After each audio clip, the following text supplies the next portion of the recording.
Thanks, Jesse, and good afternoon, everyone. It's a tough card to draw at 3 o'clock on the second day. So you all get a prize for staying late. I want to start by acknowledging a few things.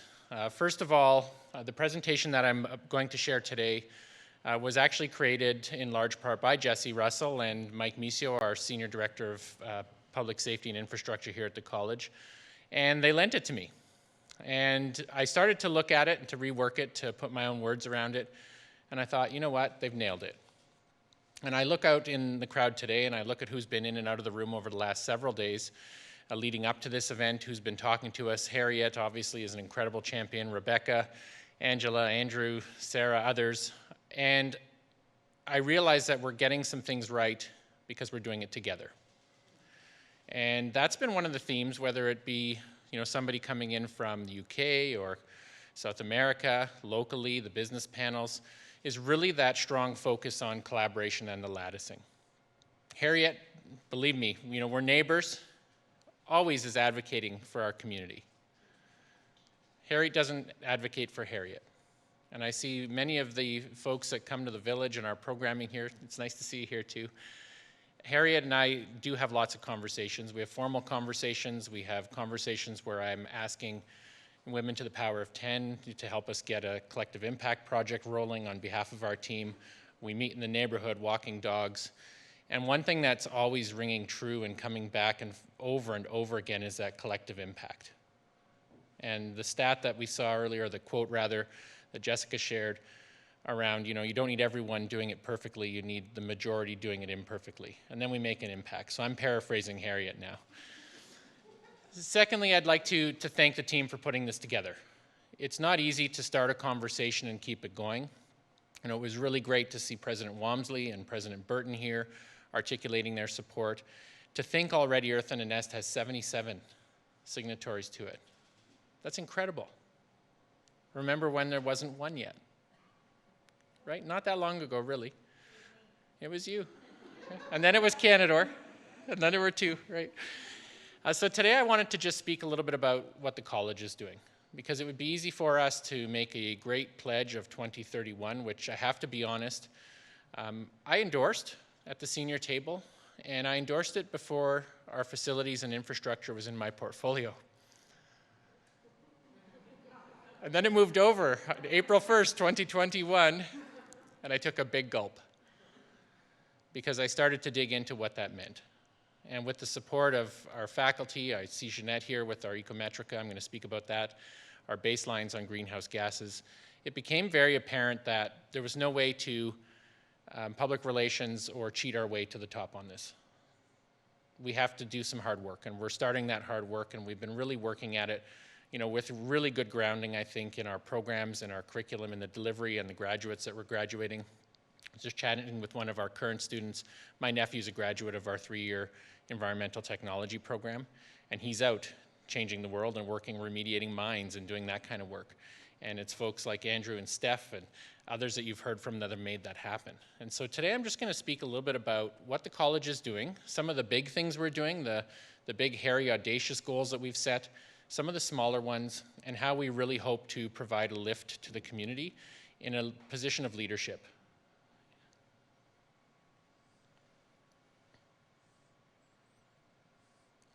So we've already heard about the Sustainable Development Goals. There are 17 of them, and that can be daunting. As Harriet mentioned earlier today, mapping your goals and your outcomes and your metrics to 17 different directions with a lot of overlap and latticing can be confusing. Our divisional team at the college just pushed out our business plan for the year, and we took the time to map our activities, whether they be a poverty reduction program, equity and diversity and inclusion, or some of our greenification and greenhouse gas reduction projects to the Sustainable Development Goals. And I'll tell you, I've been immersed in them for quite a while, as has Lori Pertel, who's here also, and we doubled back over and over to make sure we weren't overstating our position and to make sure we were being fair to the goals and realistic relative to what we can achieve. So some of the challenges that are addressed, obviously, there's poverty, inequality, climate change, environmental degradation, peace and justice, and why that's important for maintaining a path to carbon neutrality or a path to creating a better environment is because it starts to recognize that it's not just about driving a car with an electric battery in it, that pushes it forward instead of gasoline. It's not just about shutting the tap off when you're brushing your teeth. Those are things that we can do to educate each other. But if we're truly going to push towards sustainable development and reversing the adverse effects that humans have on our planet, we're going to have to focus in on all of the elements that come together, including ensuring that we're looking through an EDI lens, we're looking at poverty, we're looking at food production, we're looking at where our resources are going with an eye to social justice. And when we start to do that, we'll start to push towards these goals. It's a big lift. Even just before the break, we were chatting, and we were talking about the request by some of the businesses that are here and that have been here, some of the community members, to start creating some buying power around consumables that they might be using, to start looking at policy banks and ways that we can share resources. We're happy to provide a leadership role on that, as are many others, and that's an example, I think, of ways we can really push towards the 17 goals because we bring all of our unique skills and talents to the table.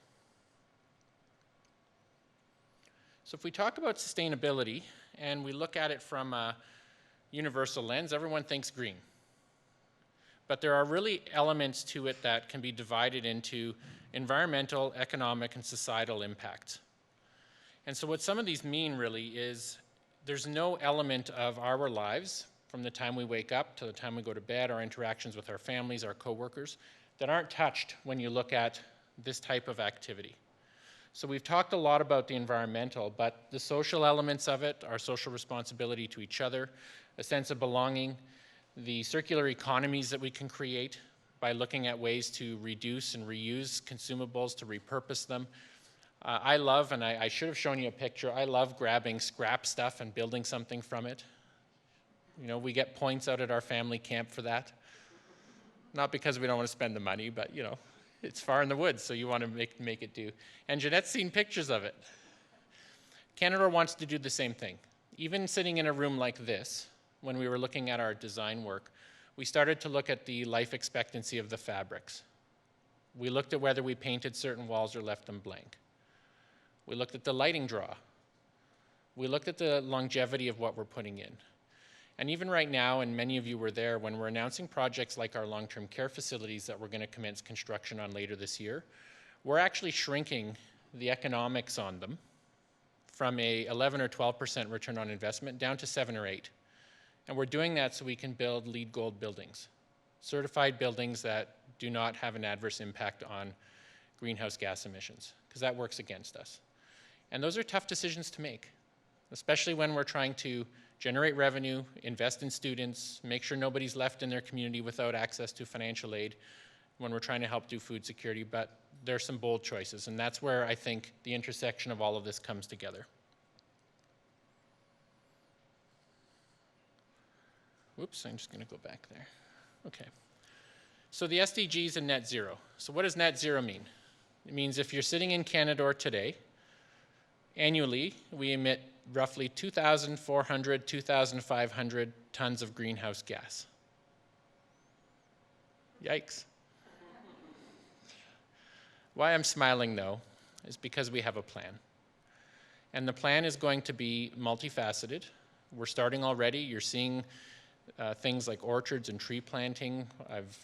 Have a bit of an ask into some of our faculty team to help us with forest management plans, to help us maintain the forest and that we have in an optimal condition.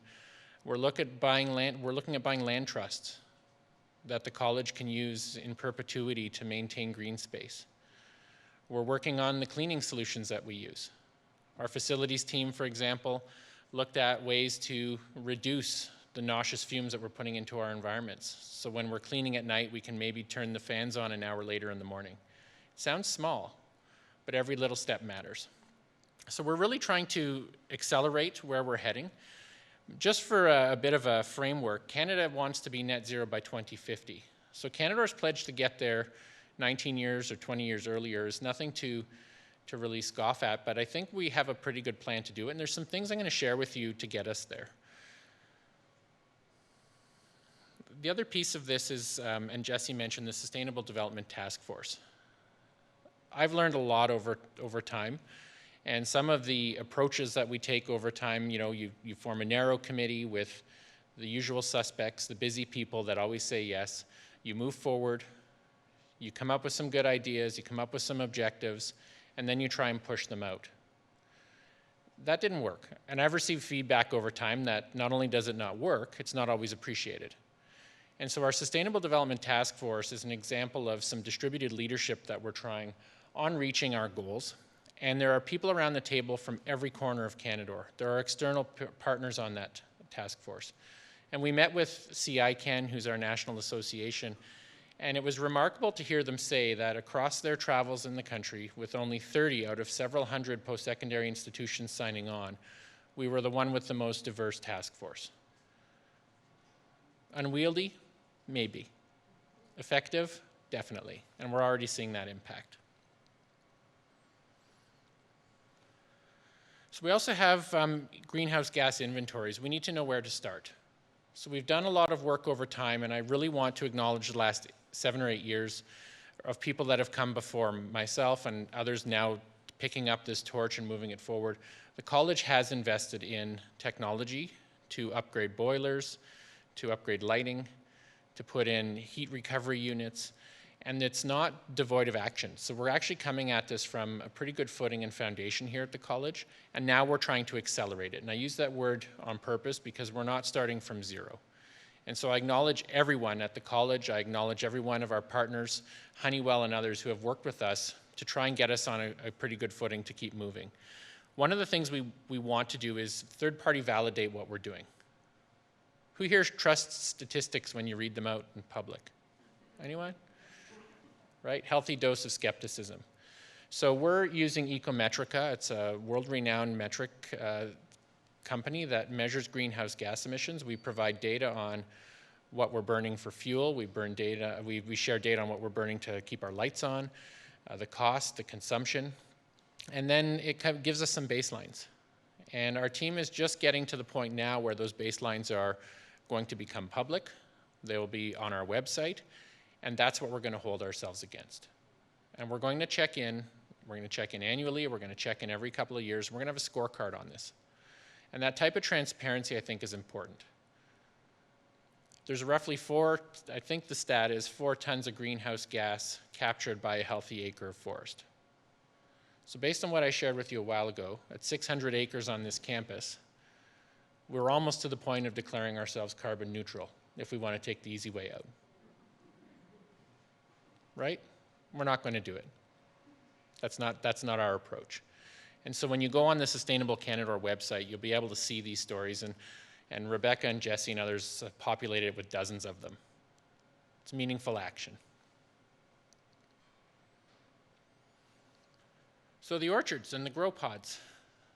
We were just chatting about the orchards. We were honored to partner with Trees for Nipissing and Clean, Green and Beautiful and Earth and a Nest and the whole team to put a couple of orchards on our campuses, to provide some of the materials and support for one at the hospice. And we look at that as actually one step. It's one piece of the puzzle. We're already talking to Harriet about, what are they, food forests? Is that what you called it? Food forests. You know, where you have a layer of blueberries and raspberries and strawberries on the bottom. And then you may have your orchards, and then you have some canopies that can provide food, shelter, and other things for pollinators and animals. I went and did my homework last night.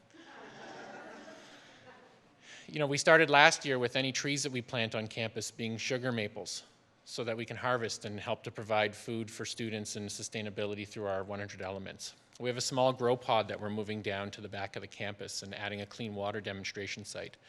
So we're hopeful that by fall, we'll be able to walk in and have a glass of ditch water. And we're doing that in a different way with Indigenous communities so that it's scalable. We're going to work with Nishkanaga. You heard about that earlier in Steph's presentation. You know, we have members on an advisory committee that are guiding us. We'll be able to bring a tank full of water and run it through our facility to do applied research and to find optimal solutions that work for communities. That helps people that aren't on campus. But that's the demonstrated commitment, I think, to universality.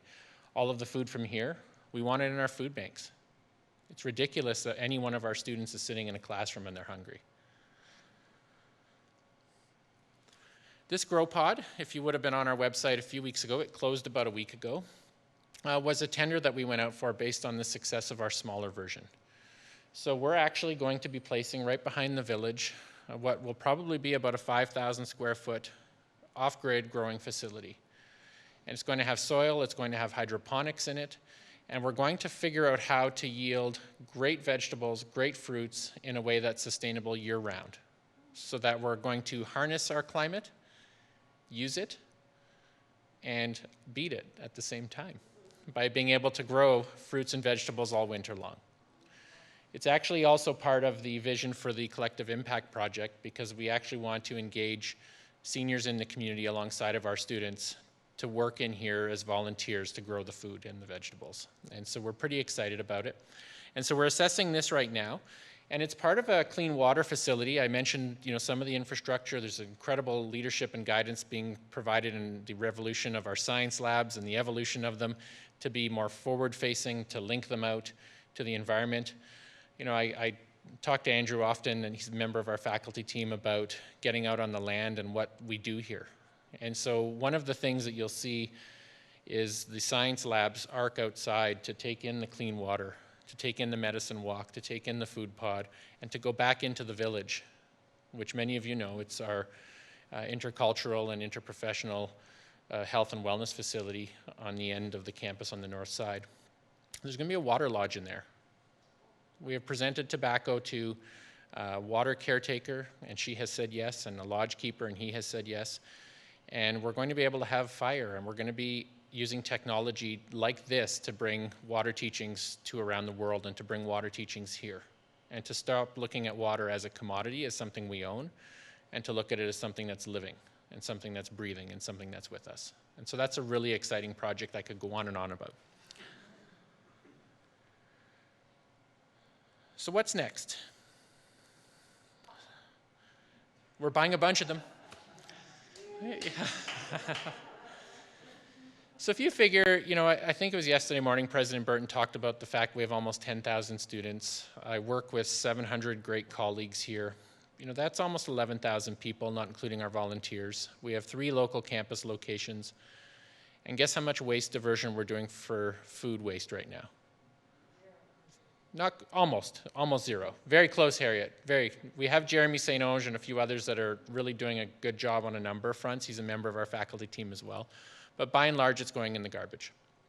And the college has not always been the best corporate citizen on recycling either. So we're looking at ways to look at our recycling and composting programs. We will be launching micro-composting by the fall with a scale up to campus-wide composting by the spring. And then what we're going to do is use that soil to regenerate orchards, food forests, our facilities and our lands here. And, we've seen the impact that taking small steps can have in terms of runoff and erosion and so on. We're going to really amp that up. The Lomi project, and this is a project with Pella Earth, was one of Jesse's initiatives, and he brought these to us as something that incinerates food waste fairly quickly in a pretty effective way to generate compost in a really quick manner. And so we're going to try deploying some of these in some of our high-functioning, high-traffic areas relative to food waste, and production, and see what we can get.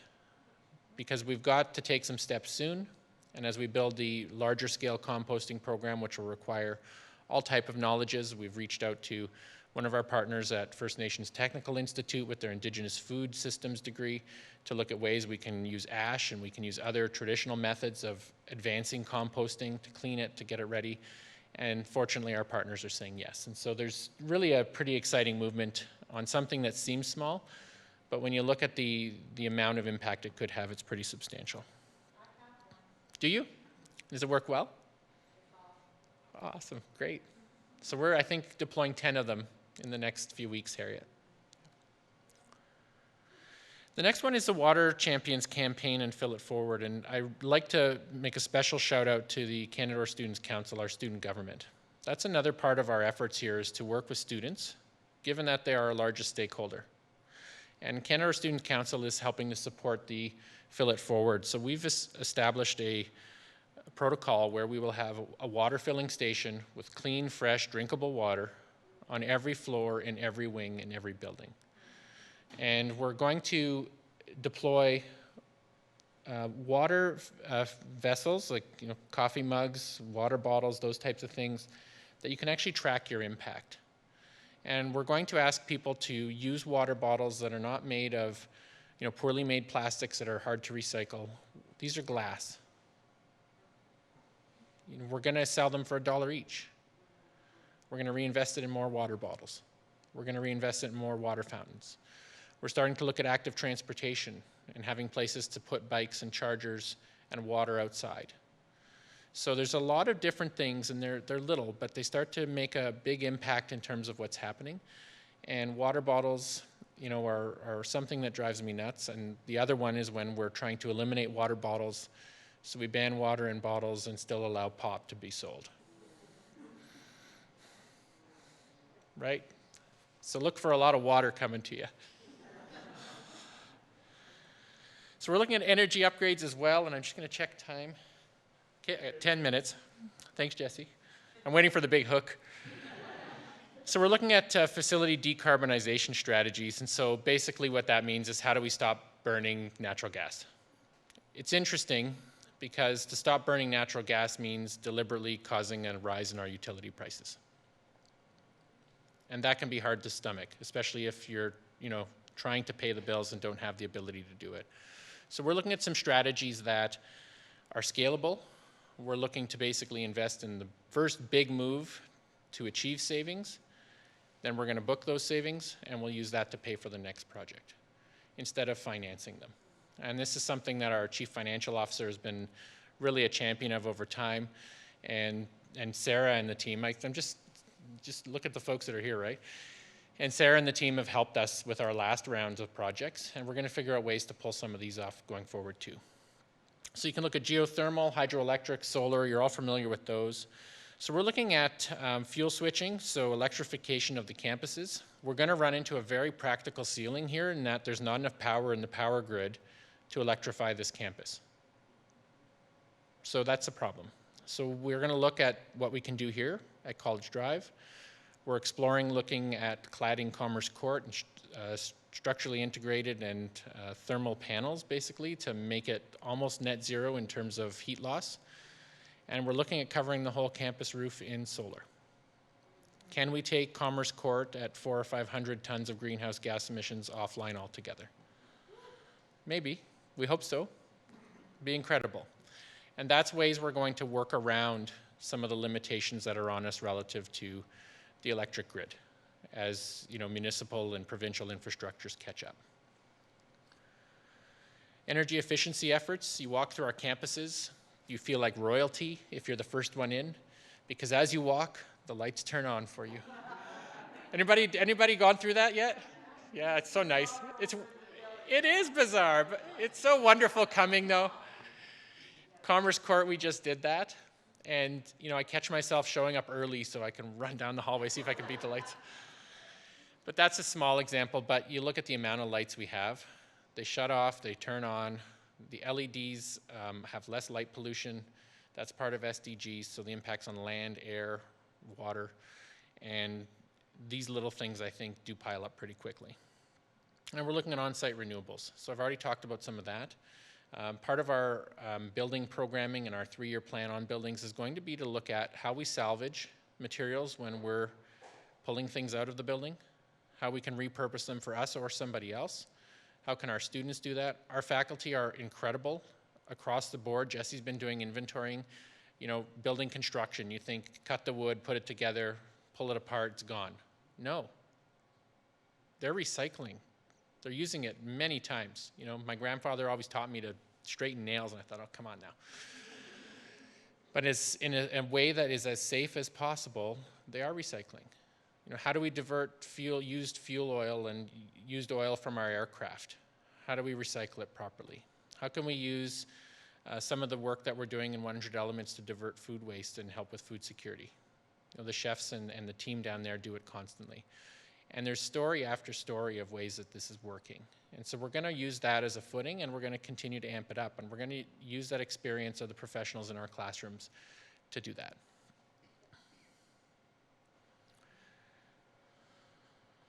So this is a lot of technical stuff. okay? It was brought down to a level I understood, and that's how I'm going to deliver it. Okay. So we're now looking at electrification, and that was a bit of an about face, and that's what the divergent process is. For a long time, it was burn natural gas. Anybody know the slogan? Marketers in the room? The clean choice. Remember?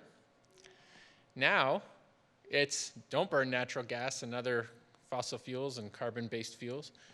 Use electricity. Okay. So we're now having to reevaluate what we're doing, the effectiveness of it, how we can use it to drive savings now and into the future. And so some of the things that we're looking at are battery banks. So we're working on a battery storage solution here at the campus that will allow us to basically disconnect from the power grid 10 times a year on the hottest and the coldest days. So that way, we're saving money. There are incentive programs to do it, and those savings will be reinvested in the technology to make it happen. So we're doing our part for the power grid as well. And if more and more people did that, then there wouldn't be as much of a ceiling on electric vehicles or electrification projects. But we need to pay for it and get it done.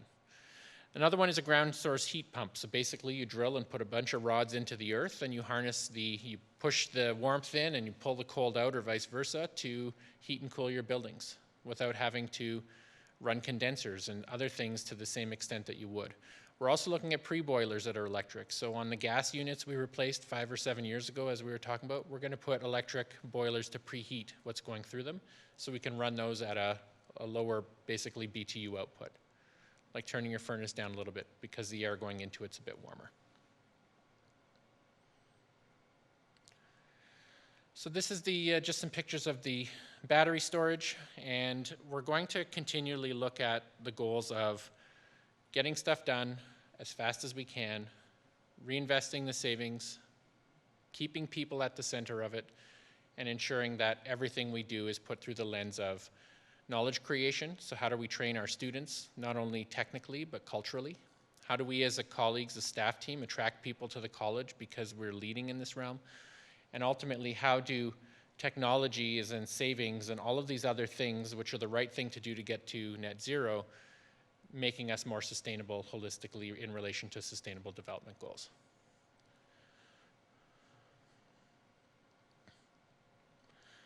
So these are just some of the control upgrades I've talked about, the royalty moments when you're walking down the hallways, carbon sequestration, hydrogen cells, all of these different technologies. Our academic team and our iCamp team, you talked to Sarah and Mark, being part of electric vehicle programs throughout Northern Ontario through iCamp. We have an electric vehicle battery lab in our motive power programs. I could go on. And all of these things come together and they lattice together. And when you look at the whole picture, that is how we're going to get to net zero by 2031. It's not a big, magic bullet with an electric boiler or greenhouse gas reduction through not burning that. Those are the big ones. But we're going to plant trees while we do it. We're going to change our policies around waste. We're going to divert waste. We're going to try and find ways to keep the human condition at the center of it. One thing, and it is one of those things you hear often, and I'll just close with that, but you hear it said that, and I think, Harriet, you had a quote to that extent by an Ojibwe author. It might have been yesterday when you opened. That's right. Without human beings on this earth, the earth thrives. We saw it at the beginning of the pandemic. Remember those pictures from India and China?